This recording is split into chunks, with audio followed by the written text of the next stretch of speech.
Fica Café, el podcast de CREAP España. Presenta Antonio San José. ¿Qué tal? Sean muy bienvenidos a una nueva edición de Fica Café. Hoy en nuestro podcast vamos a hablar con Luisa Aggi, presidenta ejecutiva de CREAP España desde el pasado 1 de febrero. Luisa es licenciada en Periodismo por la Universidad de Navarra y ha desarrollado una amplia trayectoria profesional en el mundo de la comunicación y la reputación. Entre los cargos que ha ejercido se encuentra la dirección de comunicación de Vocento y la de IKEA, donde ha formado parte de su comité de dirección. Además, Luisa Aggi ostenta la presidencia de la Cámara de Comercio Hispano-Sueca, forma parte del Consejo Asesor del Máster en Reputación Corporativa de la Universidad de Navarra, donde también es profesora invitada, actividad docente que ejerce además en la Universidad Europea y en el EAE Business School. Es vicepresidenta de la Junta Directiva de DIRCOM, Asociación de Directivos de Comunicación, Senior Advisor de la Conferencia Empresarial de Navarra y miembro del Instituto Hermes. Luisa Aggi, bienvenida. ¿Cómo estás? Muy bien, estupendamente, impresionada con tu voz. Bueno, esto ya son trienios delante del micrófono. Quería preguntarte cómo te ha ido tu aterrizaje, si se puede denominar así, tu entrada, tu inmersión en el mundo CREAP. Bueno, me ha ido fenomenal. Estoy en ello. Quiero decir que todavía llevo 2 meses y creo que todavía me queda mucho recorrido. En general, tiendo a considerarme siempre aprendiz, allí donde esté. O sea, siempre tengo la sensación de que tengo mucho que aprender por delante. Y cuando llegas nuevo a una empresa, como es el caso de CREAP, pues todavía la sensación es mayor. Bueno, gratísimas sorpresas que tienen que ver con la calidad humana de las personas que trabajamos en CREAP. Profesionalmente, admiración absoluta por los perfiles profesionales y estoy maravillada, sobre todo por la juventud y la preparación de muchas personas. Y bueno, intentando entender bien qué es lo que yo puedo aportar aquí. Tú has ejercido la comunicación corporativa mucho tiempo, lo comentaremos, tu paso por Vocento, por IKEA. ¿Es la primera vez que estás en una consultora de comunicación? La primera vez, sí.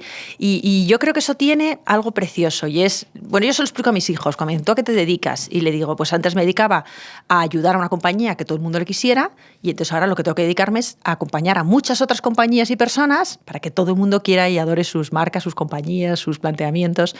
Y eso es lo que yo considero que la consultoría es una forma de ayudar a construir mejores empresas. Y desde ese punto de vista es un reto precioso. Fíjate que se ha pasado de denominar agencias de comunicación a consultoras de comunicación. Realmente es algo parecido en el ámbito de la comunicación a lo que hacen las Big Four en otros ámbitos distintos.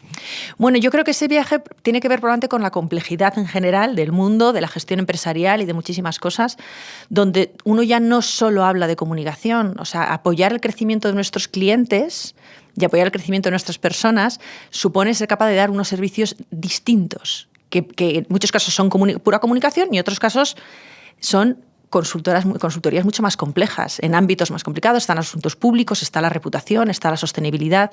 Entonces, claro, la comunicación está en todas partes. Claro. Pero al final yo creo una labor de consultoría que tiene que ver con el hacer, con ayudar también al hacer, no solo al contar. Y que evidentemente hablamos de ámbitos en donde se exige especialización y una actuación 360, digamos, muy holística, ¿no? Una empresa hay que verla en todas sus dimensiones. Evidentemente la sostenibilidad hoy es algo absolutamente fundamental, la importancia de los asuntos públicos, la comunicación corporativa, la comunicación financiera, la reputación, que es un intangible, sobre el que me gustaría hablar también. Tú eso lo conoces bien. Y yo creo que es mi área favorita del mundo mundial. ¿Y por qué? Porque es comparable a la reputación de una persona. Yo creo que cuando uno se pone en la piel de lo que es la reputación para una persona, uno entonces puede entender qué es lo que podemos aportar a empresas e instituciones, que digamos que es la segunda parte del trabajo. ¿Por qué es la reputación? Porque primero se empieza a hablar de ello, así como un área importante de crecimiento, ¿no? O sea, se empieza a hablar, se lleva hablando unos años, pero es definitivo para el crecimiento y la mejora de una compañía. Y 2, porque está relacionado con el actuar de las compañías, no solo con el contar. Lo he mencionado una vez, pero yo creo que eso es muy importante. Es cualquier cosa que sea solo contar, relacionado con la reputación, está más en el área del greenwashing, que se dicen ahora, ¿no? Del bueno, digo que hago. o tengo una crisis reputacional, la solvento. Pero en realidad esto es ir a la esencia de una forma de actuar. Y al fin, ¿no? Un profesor que yo tenía decía, si hay algo en tu empresa que no se puede contar, quizá es que no se puede hacer. Y a mí me parece un mantra muy interesante porque esa es la realidad. Entonces yo creo que nosotros como consultores, nosotros como personas que venimos de la comunicación, de la reputación, de los asuntos públicos, tenemos, y además del mundo periodístico, que es muy importante, tenemos una habilidad, un superpoder, ¿no? Yo creo que es un superpoder, que es entender lo que está pasando fuera, entender la sensibilidad de la sociedad, de nuestros públicos objetivos, de nuestros clientes, de muchas personas, y llevar esa reflexión dentro de las empresas y asesorar en la toma de decisiones y acompañar en la toma de decisiones. El riesgo cero no existe en términos de reputación. Tú siempre vas a tener que barajar decisiones de negocio con decisiones de reputación. Esto es un equilibrio muchas veces complicado. Y de hecho, y vale un ejemplo que puedo poner ahora, es con toda la invasión de Ucrania y las decisiones que están tomando las compañías y bueno, todos los actores de dejar de operar en Rusia, en términos de reputación, es una decisión de reputación, porque en realidad está penalizando el negocio. Entonces, ver una tendencia donde todo el mundo está tomando una decisión con criterios de reputación y no de negocio, también lo que nos pone delante es que el mundo ha cambiado mucho y que hay un momento que las empresas tienen que tomar decisiones que están más allá de su cuenta de resultados a corto plazo. Y que veremos las repercusiones que tienen a largo plazo. Son decisiones muy valientes y son decisiones muy complicadas a la vez. Y entonces yo creo que nuestro rol es acompañar, y yo creo que desde el punto de vista de reputación este es un punto de inflexión, entre otras muchas cosas, pero solo hablando de reputación, creo que esto que ha pasado ahora es un punto de inflexión muy interesante. Siempre se ha dicho la reputación es un intangible. Bueno, no se ve, pero claro que se ve y se nota, y es más, se puede medir. Hoy en día podemos medir la reputación, cosa que antes no ocurría. Y además debemos medirla. Yo creo que muchas veces en el mundo de la comunicación, y voy saltando de comunicación a reputación porque es en general los que venimos de la comunicación son los que estamos más cerca de la reputación. Hemos tenido muchos años donde nos ha costado medir nuestro trabajo, medir nuestro desempeño, cómo influíamos en las empresas, en el negocio, en los crecimientos, en las personas. Y, ¿por qué no? Quizá nos hemos escudado incluso un poco ahí para defender nuestra actividad.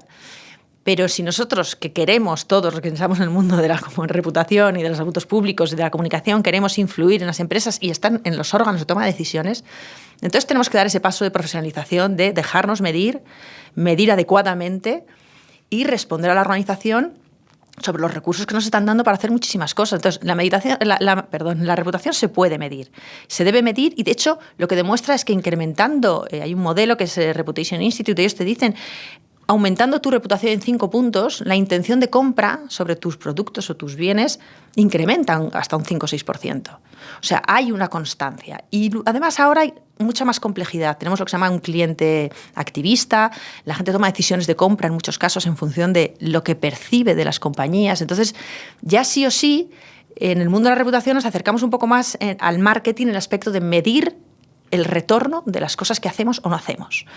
La importancia de la marca al final. La marca representa unos valores y tiene unas percepciones para el público, para el consumidor. Por ejemplo, tú vienes de IKEA, que es un ejemplo muy claro, ¿no? Una empresa sueca también, como Kreab, pero que tiene una serie de componentes que hace que haya enganchado perfectamente con el público más joven y que hoy en día la palabra IKEA se utiliza no solamente para los muebles que vende la empresa, sino también para otros aspectos de la vida, ¿no? Bueno, para todo, para memes, para comparaciones en el mundo de la política. Es una marca que es omnipresente y siempre simpática, ¿no? Y siempre agradable. Bueno, la gente que se queja, ¿no? Que no sabe montar. Lo que tiene, para mí, el gran éxito, el gran, y diré descubrimiento, porque para mí fue un auténtico descubrimiento, es que cuando el ser de una compañía y el hacer está absolutamente vinculado con unos valores y con un propósito, entonces el contar y el conectar es automático. A mí me encanta porque dices, a mí en paso por IKEA ha sido muy revelador porque he tenido la suerte de trabajar en un equipo excepcional, es verdad que nos ha ido muy bien, hemos hecho cosas muy bonitas, ha sido un trabajo de equipo, pero es cuando te das cuenta cómo la esencia de una compañía es lo que al final destila por todos sus poros. Y entonces eso se ve en la forma de interactuar que tiene un cliente con las personas en una tienda. Eso se ve cómo son las instrucciones de un producto. Eso se ve en cómo es de simpática o no simpática, cómo la gente quiere la marca, porque actúa de una manera específica. Y yo creo que ese es el viaje que en realidad todas las compañías tenemos que hacer. es no nos quedemos en la última parte de la cadena, ¿no? Solo en el llegar a nuestros públicos objetivos con el mensaje que queremos. Vayamos aguas arriba. Vamos a ver quiénes somos, qué nos hace únicos, qué nos diferencia, cómo podemos aportar a nuestros trabajadores, a nuestra comunidad, a nuestros clientes, a nuestros accionistas. Y en función de eso, seamos coherentes y luego contémoslo. Y yo creo que eso es lo que hace de IKEA una marca especial. Es una marca que construye de fuera para adentro. De verdad, escucha de una manera muy atenta, muy especial todo y lo incorpora en su forma de ser. Entonces, la conexión es automática. Hay una conexión emocional cuando tú llegas a un sitio. Y eso es muy mágico. Es muy mágico, valga la redundancia. Es absolutamente mágico. No es fácil de conseguir, pero después de 75 años de historia, no solo se consigue, sino que además es una empresa que lleva creciendo 75 años. Lo cual te da una idea que tiene para mí, ahí está el meollo de la cuestión.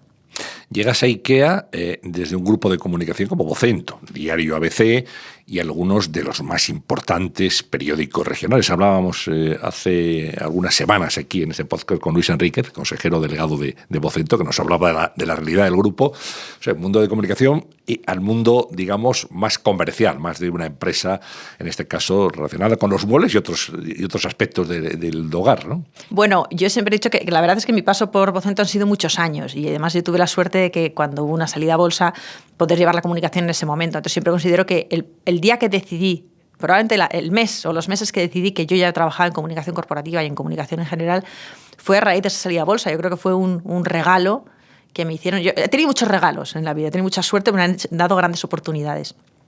Y esa fue una. ¿Qué te voy a decir de los medios de comunicación? Es verdad que fíjate tú, qué negocio tan difícil y qué negocio tan necesario. Y de hecho, lo que estamos viendo es que cuando empiezas a ver la parte de los bulos, de cómo la inteligencia artificial puede recrear vídeos enteros completamente falsos, cuando el 60% de la población, según el Trust Barometer, te dice que no distingue, que somos incapaces de distinguir algo verdadero de algo falso. A mí me parece una cifra bastante dramática. O sea, que en general es que aunque quisiéramos, no somos capaces de distinguir. Bueno, pues en ese panorama, los medios y las cabeceras... Las marcas, claro. Las marcas, esas cabeceras... La marca es la garantía frente a las fake news, ¿no? Es absolutamente la garantía. Tendrán que hacer sus deberes, porque es verdad que han tenido una crisis que durante años, que se va sosteniendo en el tiempo. Una disrupción absoluta. Una disrupción absoluta. Mercado, ¿no? Y entonces, claro, ahí yo a veces digo, el reto que tienen todavía hoy las empresas periodísticas es monumental. Pero yo estoy muy agradecida, primero porque yo soy periodista y realmente a mí haber estado tantos años cerca del mundo del periodismo, aunque desde otro ángulo, ha sido un regalo. La suerte de conocer profesionales, de poder, el cosquilleo de la actualidad, la emoción de ver las cosas, vivir la historia mientras está pasando, que es un poco la parte de los medios, eso ha sido siempre precioso. Y el aprendizaje también de lo que es pasar una crisis, crecer de una crisis, menguar, aumentar, y la relevancia del cuidado de las marcas y de las cabeceras. Hiciste tus pinitos también como periodista en medios escritos, ¿no? En El Mundo, concretamente, de becaria. Sí, hice mis pinitos y fueron maravillosos porque además de becario y en verano y trabajando mucho, y uno con 20 años tiene fuerza para todo, para celebrar las noches, para trabajar por las mañanas y conocer grandes profesionales. A mí me encantó porque, de hecho, era clarísimamente lo que yo quería ser. Yo quería ser periodista. Tuve la suerte, además, en ese momento de coincidir en Bilbao con personas maravillosas. A veces digo, Germán Jan, que se murió hace unos años, para mí fue un maestro absoluto. Melchor Miralles. O sea, he tenido la suerte de coincidir en mi vida profesional con gente de todo estilo y condición y de la que he aprendido mucho. Pero es verdad que, y lo cuento mucho porque me encanta, que mis prácticas ese verano fueron en el País Vasco. Fue en 97. En el mundo del País Vasco. En el mundo del País Vasco. Y ese verano, además de la muerte de Lady Di, que, bueno, pues, trabajando en Bilbao, tampoco no era tu foco de atención, pero coincidieron dos fenómenos muy interesantes, dos momentos muy relevantes en el mundo en la historia de este país. Uno fue la liberación de Ortega Lara, que sí, pero otra fue el asesinato de Miguel Ángel Blanco. Y entonces yo aquel verano... recuerdo que me mandaron un momento a Ermua cuando se instaló la Capilla Ardiente. Claro, tú te encuentras que tienes 22 años, que no sabes escribir rápido, que ni siquiera sabes lo que tienes que escribir, que no puedes parar de llorar. No puedes parar de llorar. Yo aún recuerdo, estaba en ese momento, pues, por ejemplo, Carlos Herrera haciendo un directo por ahí, bueno, gente a la que luego yo he admirado y he visto muchísimo. Pero yo sentí que era incapaz de seguir contando eso. Y no fue una reflexión. Esto es importante porque en el momento, ¿no? Para la gente joven que te escucha, no tienes revelaciones. No es que en el momento dije, nunca más volver a ejercer el periodismo. Fue al tiempo cuando empiezas a interiorizar un poco la sensación de yo no sé si voy a ser capaz de hacer esto. Y que era una información durísima y fue tristísimo. Dije, yo creo que no soy capaz. Y bueno, luego además vas tomando otras decisiones profesionales que te llevan por otro camino. Pero fíjate, de querer ser, no sé, corresponsal de guerra, corresponsal político, todos los temas que uno quiere a decir, no, bueno, yo me gusta esto de la comunicación, me parece que está bien. Y entonces, efectivamente, hice mis pinitos, me encantaron.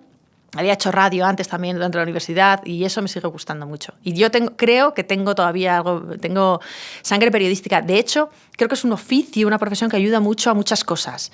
A hacerte idea de los momentos rápidos, a ver los titulares, a ir como a la esencia de los temas, a entender la interpretación. Yo creo que hay interpretar lo que está pasando. Entonces, si tú haces tal, y que en comunicación es muy valioso, si tú haces tal, todo lo que puede pasar es todo esto, ¿no? Somos unos medidores de riesgos, quizás no profesionalizados, y yo eso siempre lo he sentido muy cercano al periodismo. Intentar poner las luces largas, ¿no? Efectivamente. Cualquier decisión, cualquier toma de una determinación por parte de una compañía, pues acarrea unas consecuencias y tenerlas que ver antes y poderlas conjurar si son negativas, evidentemente.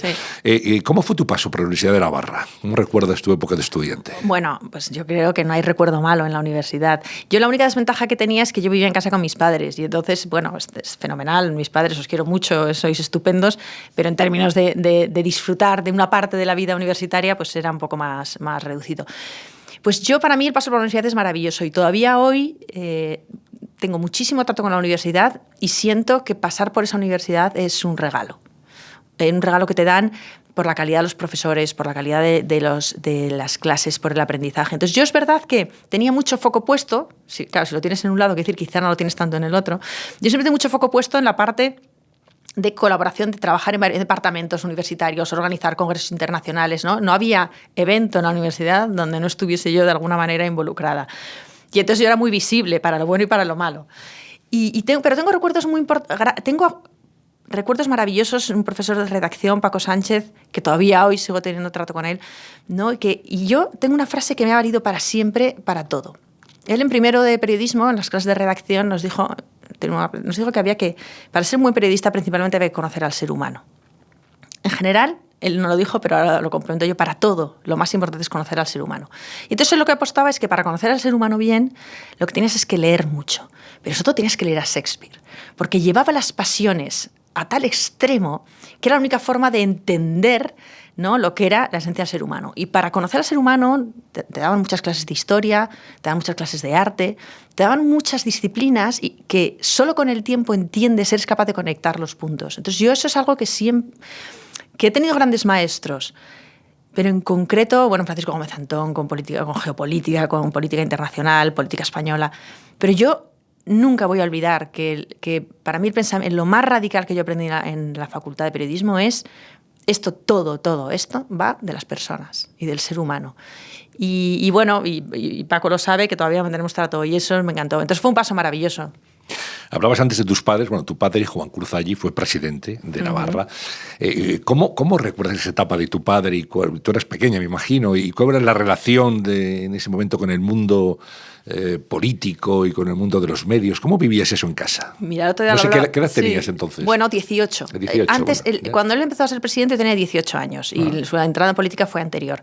Y entonces, en el 82, yo tenía 8 años, bueno, pues muchos años de la vida política. Y se vive de maneras completamente distintas, pero es algo que sí o sí te deja una marca de por vida. Y diré que depende de una época, las interpretas como peor y otras como mejor. Y hoy es el día que hago un balance más que positivo. Yo creo que para mí el paso de mi padre por política y lo que eso supone para una familia, que hablamos un poquito de eso, que es impactante, por decirlo de una manera suave, para mí solo tiene hoy visos positivos. Es curioso, porque yo tenía 18 años y un sitio como Navarra, bueno, pues te condiciona mucho. Te conoce todo el mundo, un sitio como Pamplona, una ciudad pequeña, te conoce todo el mundo, la seguridad es un factor muy importante. Ir con escolta, tu bueno, padre pues a todos todo, los pues sitios, eso, claro. pues todo. Pero entonces hay muchas cosas, pero hoy para mí ya está en el mundo la anécdota interesante.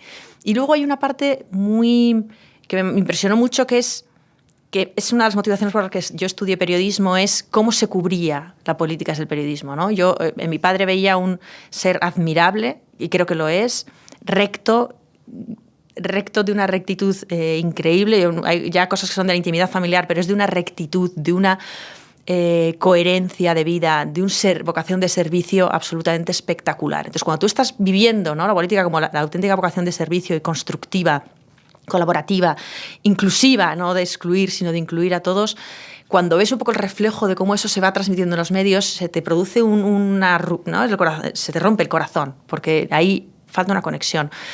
Y entonces también la vida de los partidos es muy complicada. Entonces es verdad que hay una parte ahí de sufrimiento, porque tú veías una cosa en casa, que además en casa éramos una familia muy normal, muy de hablar, muy de opinar, y veías un reflejo fuera que esa parte es muy dura. Entonces yo hay una parte de periodismo que realmente estudié porque entendía que la cobertura política tenía que ser de otra manera. Luego efectivamente no ejercí tanto. Pero a cambio yo hice una cosa buenísima, que es yo no desaproveché ni una sola ocasión de las que el estatus de mi padre y la persona de mi padre me ofrecía. Y eso quiere decir que donde yo podría acoplarme con mi padre, ahí me iba. Entonces siempre digo, no sé, cenar con el Dalai Lama. Había una cena, un encuentro, entonces digo, pues yo no sé cuánta gente, bueno, pues seguramente mucha gente, pero eso es radicalmente interés, la curiosidad del periodista. Pues solo podría estar ahí sentado, y me acuerdo que se sentaba con él y con Paloma Gómez Borrero, de las mejores conversaciones y más divertidas que yo he tenido nunca en mi vida, la recordaré con ella. Ir a los toros con el embajador de Estados Unidos. Y sentarme en San Fermín, y sentarme en los toros con él y hablar y poder intercambiar opiniones. Siempre he dicho, vivir una etapa del Tour de Francia. No, uno no se imagina lo que es ese espectáculo hasta que te montas en un coche y te llevan, ¿no?, recorriendo los puertos. Y para mí el ciclismo es otra cosa distinta desde que viví aquello. Entonces, lo que quiero decir es todas las ocasiones que he tenido de conocer a personas, de ir a sitios, todo, con mi padre lo he aprovechado muchísimo. Y creo que yo hoy no sería ni la mitad de lo que soy si no es por el interés que se me despertaron un montón de cosas. Entonces, desde ese punto de vista, fue maravilloso. Y la verdad es que tengo buenos recuerdos, duros también, pero buenos. Y el apellido pesa, evidentemente, Mucho. y marca, claro. Mucho. Y es un fenómeno curioso porque yo me fui de Pamplona huyendo casi como de la peste, porque decía, es que aquí todo el mundo me conoce y además yo que voy a trabajar aquí, yo pensaba en Foro Interno, aquí todo el mundo me conoce y además, entre donde entre, voy a ser una enchufada. O sea, que tengo que trabajar 8 veces más, porque si valgo, no valgo, pero además todo el mundo va a creer que estoy ahí por ser quien soy, con lo cual casi mejor que yo me voy de aquí, me borro y me busco mi vida. También, y ahora pienso y digo, qué tontería, me podría haber pedido un poco de ayuda y no hubiese pasado nada. Y durante muchos años, bueno, es un poco quieres separarte, ¿no?, hasta que encuentras tu sitio. Pues es propio de la adolescencia, de la juventud, separarte de tus padres. Y ahora, lo que me ha pasado con la edad es que ahora me hace una ilusión impresionante encontrarme con gente que me reconoce como hija de mi padre. Y eso es un fenómeno. Entonces, primero, habla de la edad, ya que tengo, y de la edad de la gente que me rodea. Pero ahora me hace muchísima ilusión, porque la gente se acuerda con cariño, con respeto, y eso es muy bonito. Y luego también ver cómo ha sido su evolución. Ahora es un señor que él es casi como si no hubiese pasado por política. Un hombre discreto, no quiere aparecer en ningún sitio, el famoso jarrón chino, él decidió que nunca iba a ser un jarrón chino. Y efectivamente, pues él ha seguido su vida, 3 veces doctor, un señor que ha hecho 3 tesis doctorales, y ha seguido su vida en la universidad y en su despacho y en la investigación. Hablábamos antes del equipo de CREAP, Luisa, y tú eres periodista, yo también lo soy, pero aquí trabajamos con otros compañeros que son abogados, que son politólogos, que son economistas, que son licenciados en otras disciplinas, y eso también es muy enriquecedor, ¿no? Antes las consultoras, las llamadas agencias, se nutrían solo de periodistas, y ahora es un equipo multidisciplinar. Y enfermeros y enfermeras, y tenemos biólogas, y tenemos... dietistas. Bueno, dietistas. Yo estoy, lo he dicho, pero no me voy a aburrir, yo estoy realmente impresionada por el equipo. Y es verdad, es que solo de las grandes historias, los grandes momentos saldrán de los múltiples y diferentes puntos de vista. Lo que tenemos que lograr, lo que tenemos que hacer todos los demás, que estamos aquí a su servicio, es lograr que ese conocimiento y que esas capacidades brillen, ¿no? Muchas veces, ¿tú qué vas a hacer? Bueno, yo encargarme que todo el mundo brille, que la gente brille, que nuestro trabajo brille y que ese conocimiento esté al servicio de las personas que confían en nosotros y de las empresas que confían en nosotros. Lo que te das cuenta es que yo llevo aquí casi 2 meses y el aprendizaje es continuo. Y luego es un equipo con una enorme curiosidad. O sea, con entusiasmo y curiosidad por aprender, por mejorar, por ver otros ángulos. Entonces, bueno, yo ¿qué voy a decir? Que es que realmente lo que yo veo es, y conectando con lo que hablábamos antes de la comunicación, asuntos públicos, es el mundo es complejo, solo podemos tener equipos muy diversos para poder acompañar en la complejidad a nuestros clientes en todas las áreas que tienen que ver con su negocio. Y eso yo creo que que está asegurado, porque el entusiasmo y el cariño es una cosa muy bonito ver el cariño con el que hablan de sus clientes y piensan en qué pueden aportarles y cómo los miran. Eso es una cosa a mí también me ha producido mucha ternura. Me ha producido mucha ternura porque son muy jóvenes y entonces yo ya estoy hablando casi como una señora mayor, pero me produce mucha emoción y mucha ternura ver con qué cariño hablan de las personas para las que trabajan, de fuera de CREAP, y quieren construir, ¿no?, en su día a día. Es francamente espectacular. Es importante ponerse la camiseta del cliente para el que trabajas, sentirte parte de su organización, tomarlo como algo propio. Como algo propio y acompañar mucho, porque yo hablo aquí un poco como cliente. Hay veces que tú tienes intuiciones o ves cosas o pides cosas que a veces no son tan fáciles de verbalizar, ¿no? A veces te pasa que sientes una necesidad de algo, tú como marca, y dices, es que noto que no estoy llegando o que quiero. Entonces, tener enfrente a alguien que va a hacer el esfuerzo de escucharte lo que dices, intentar escucharte un poco más allá de lo que dices, bueno, es que es la solución, porque es que tienes que hacer lo tuyo. Tienes que hacer lo tuyo y tienes que vivir trabajar como si fueses... Siempre digo, es el equipo de X empresa, pero fuera. Somos el equipo de A, pero trabajando desde fuera de sus oficinas. Y es tal cual, y eso sí que lo ves y se respira. ¿Qué ideas traes apuntadas en tu hoja de ruta? ¿Cuáles son un poco tus hitos, lo que quisieras dejar como aportación y como impronta en CREAP? Cuando me preguntan, ¿no?, hay una pregunta muy poderosa que es ¿cuál quieres que sea tu legado?, ¿no? Y bueno, es verdad que yo todavía estoy en un momento escucha. Yo creo que uno puede venir con ideas preconcebidas que necesitas borrar un poco, necesitas vaciar lo que tú tienes en la cabeza y escuchar y ver qué crees que hace falta. Pero cuando yo te digo cuál es el legado que quiero dejar y es una decisión profesional y vital, yo en realidad quiero que todo el mundo que está a mi alrededor tenga una mejor vida trabajando, una mejor vida en mi casa, una mejor vida a mi alrededor. O sea, quiero ser un factor de generador de mejor vida y mejor trabajo y mejor todo. Y entonces, a mí eso es un poco lo que en realidad es lo que me ilumina. Lo que me da ganas es, para eso, no me apalanco en clásicos, no tengo aterrizado, si es que vamos a hacer esto, vamos a hacer esto otro, es ¿qué puedo aportar con mi llegada a CREAP que haga que todos los que estamos aquí tengamos una mejor vida, una vida más plena, desde el punto de vista profesional, desde el punto de vista personal, desde el punto de vista emocional, desde el punto de vista de servicio? Hay muchas cosas para tocar. Y entonces yo te diría que en realidad ese es mi propósito. Y ahora todavía pues tengo que aterrizar un poquito más en cómo puedo acompañar a una compañía que la verdad que es otro de los grandes descubrimientos, tiene los mimbres y tiene todo encima de la mesa. A mí me ha gustado mucho ver el cuidado de las personas que están aquí, ¿no? Cómo no solo el equipo de personas cuida de las personas, sino cómo entre nosotros cuidamos de nosotros. Eso es una cosa que me ha gustado ver. Me ha gustado ver las ganas de eso, de construir y de aportar y de crecer. Me ha gustado ver la curiosidad, lo decía antes, con la que la gente aproxima las conversaciones, la cercanía, ¿no? Entonces hay muchas cosas que están aquí. Entonces, bueno, a mí hay una parte que sí, por aterrizar un poquito más, a mí me encantaría que el mundo entero sepa que no hay mejor sitio para trabajar que CREAP. Entonces, bueno, algo a lo que dedicaré mucho esfuerzo y mucho tiempo es a que nos conozcan, porque yo creo que efectivamente somos un diamante. Y entonces, bueno, esto hay que darlo a conocer. Y yo creo que la gente está muy orgullosa de trabajar aquí, la gente te cuenta que se siente muy escuchada, te cuentan que sienten que contribuyen todos los días con ideas y que son bien recibidas. Bueno, muchas de las cosas que hace que una persona se sienta realizada donde está. Entonces, bueno, para mí es construir en esa línea. Y por otro lado, hay una parte muy interesante que es ver cómo logramos que esto también sea conocido y sea reconocido. Y luego también muchos temas que tienen que ver con nuevos negocios. Es decir, el mundo fuera es complicado, el mundo fuera es complejo, necesita muchas aproximaciones.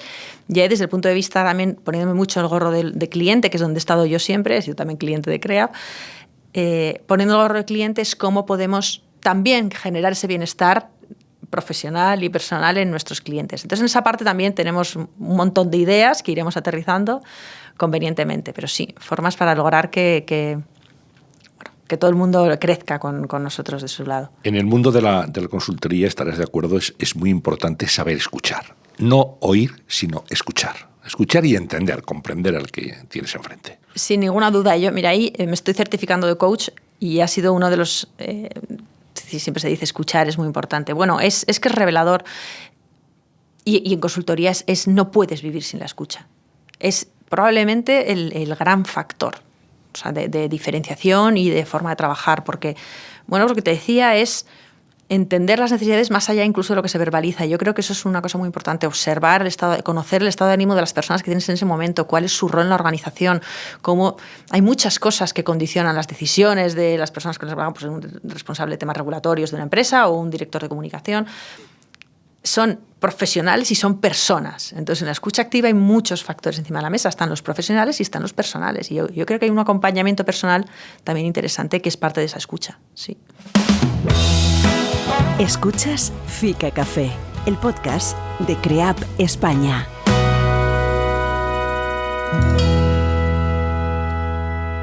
Hemos hablado de asuntos públicos, de comunicación, de sostenibilidad, de reputación, pero hay un área que es completamente, digamos, transversal, que es el área digital. Hoy la comunicación o es digital o no es. Es decir, no puedes hacer abstracción en ningún caso del mundo digital, de las redes sociales, que tanto contribuyen para bien y para mal, a veces, en la percepción de una marca. Entonces me gustaría una reflexión tuya sobre esto, la importancia de lo digital y qué importancia le das tú personalmente a las redes sociales.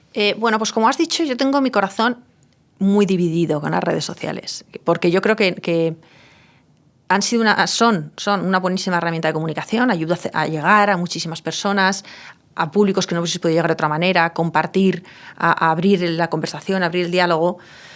Y hay cosas claramente positivas. Y por otro lado, lo que estamos viendo es que tiene una cara B, ¿no? Que tiene que ser con los tiempos que se dedica, con la dependencia que generan, con muchos temas que estamos viendo bastante delicados. ¿Qué veo? Bueno, que es... Efectivamente, la comunicación es digital y estamos en todas partes y es muy importante tener cuidado. Y ahí...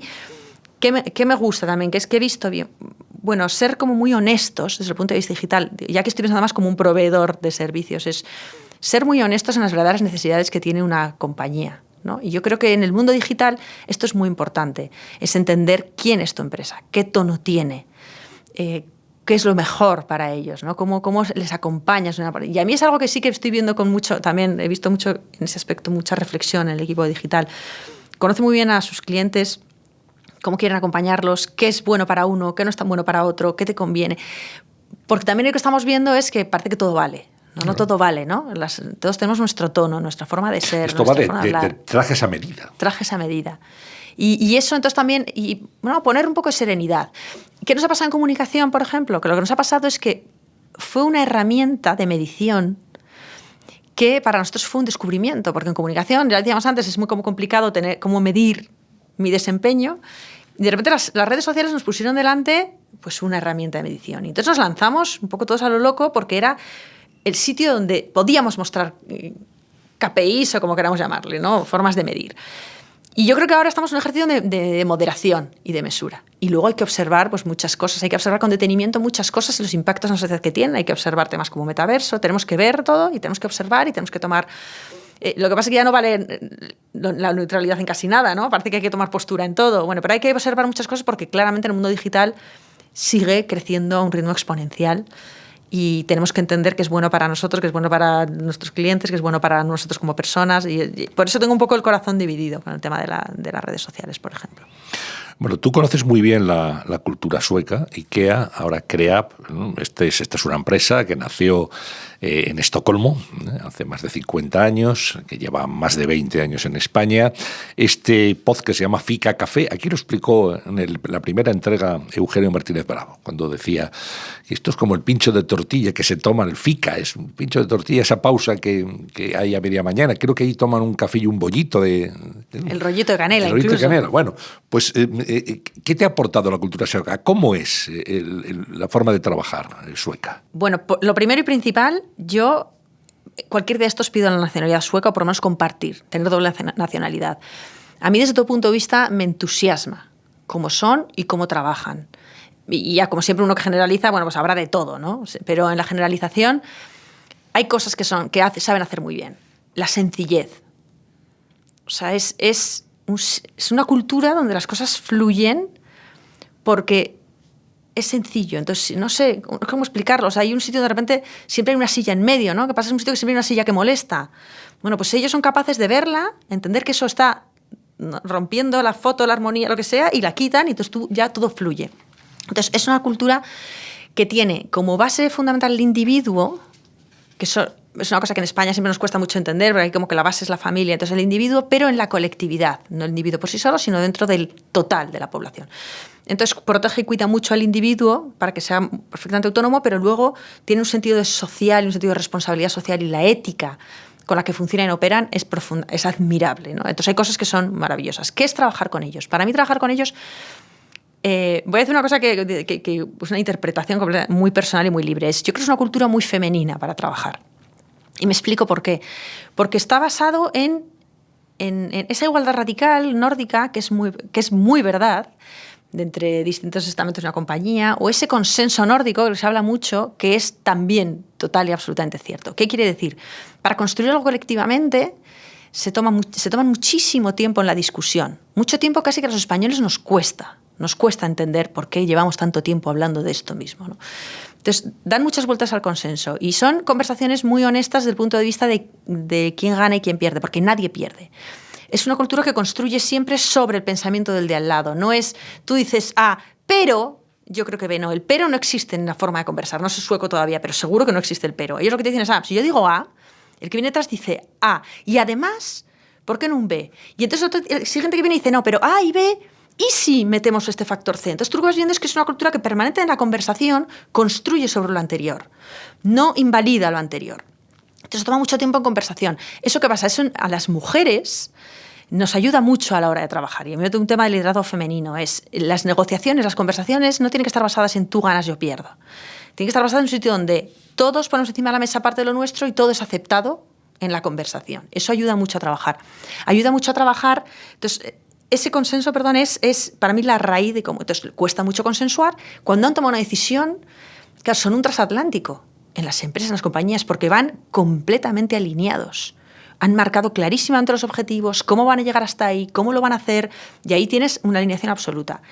Eso que les hace ser luego muy más inflexibles en la evolución del camino. Ahí donde los españoles jugamos un rol impresionante, porque no nada nos gusta más en la vida que improvisar y flexibilizar. Somos especialistas, además. Lo hacemos muy bien. Entonces yo ahí veo, ¿qué veo? Pues que es una ganancia de culturas, porque tienes una cultura que trabaja muy bien de una manera, la española, digamos, aporta un poco esa parte de la flexibilidad, y entonces ahí juntos son una combinación estupenda. Pero yo creo que es verdad que, utiliza mucho sentido común. Que a veces dices, no, tiene el sentido común a la hora de trabajar. Entonces, luego hay muchos mitos, pues los horarios, los permisos, todo eso es cierto.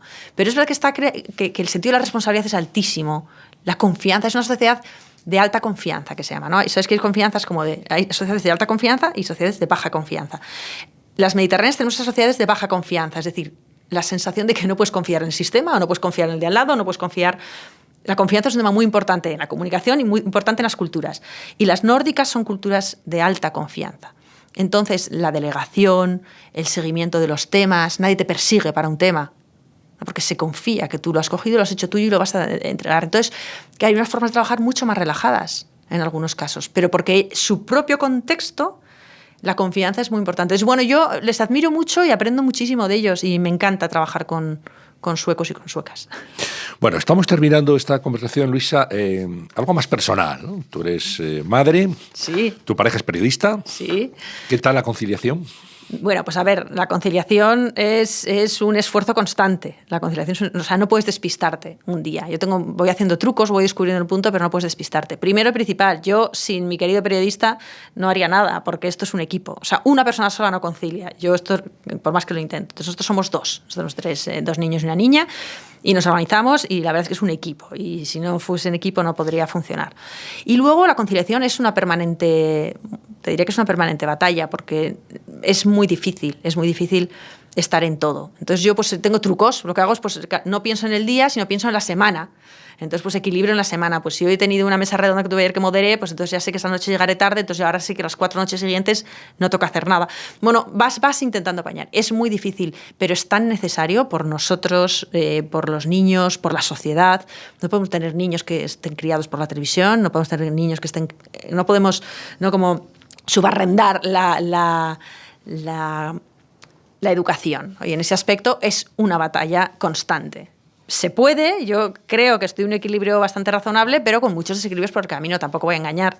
O sea, a veces se consigue, otras no, y vas capeando un poco el temporal. Es una aspiración permanente. Es una aspiración permanente. Oye, ¿y qué hobbies tienes? ¿Qué aficiones te marcan? Bueno, a mí principalmente me gusta leer y además cada vez más de todo. Antes leía más literatura y voy mezclando mucho ensayo. Te decía que yo me considero un aspirante, eso quiere decir que creo que permanentemente tengo mucho que aprender. Entonces leo mucho ensayo para incorporar, lo que se me da bien es conectar puntos. Entonces me gusta mucho leer porque me va dando cada vez más puntos, ¿no? en este juego, me va dando puntos. Me gusta mucho cocinar, más el fin de semana, con tiempo, es una cosa que me encanta. ¿Cuál es tu especialidad? Pues ya lo digo, es que yo creo que como estoy casada con un medio italiano, pues al final estoy perfeccionando la pasta, cualquiera que lo diría. ¿Algún plato navarro también? Bueno, la verdura por supuesto, o sea, yo la borraja, alcachofa, ascardo, bueno, esto no puede faltar en la dieta. Y en realidad a mí pasar mucho tiempo con mi familia, con mis amigos. Bueno, y tiempo en CREF también, obviamente, con lo cual pues aquí hay que conciliar y hay que repartirse. Sí. Así que bueno, pues hemos intentado acercarnos hoy al pensamiento y también a la realidad de la nueva presidenta ejecutiva de CREAP España, Luisa Hagi. Bienvenida, Luisa, un placer tenerte y nos seguiremos viendo y hablando de comunicación y de todo lo que tiene que ver con el área de la asesoría para empresas, que es lo que realmente nos gusta. Así que mucha suerte. Muchas gracias a ti, Antonio. Y hasta la próxima. Hasta la próxima. Luisa Hagi, nuestra invitada hoy en este podcast de CREAP Fika Café, que le da las gracias por su atención, por su escucha y que les convoca para una próxima edición. Hasta entonces. Fika Café. Nos une la comunicación.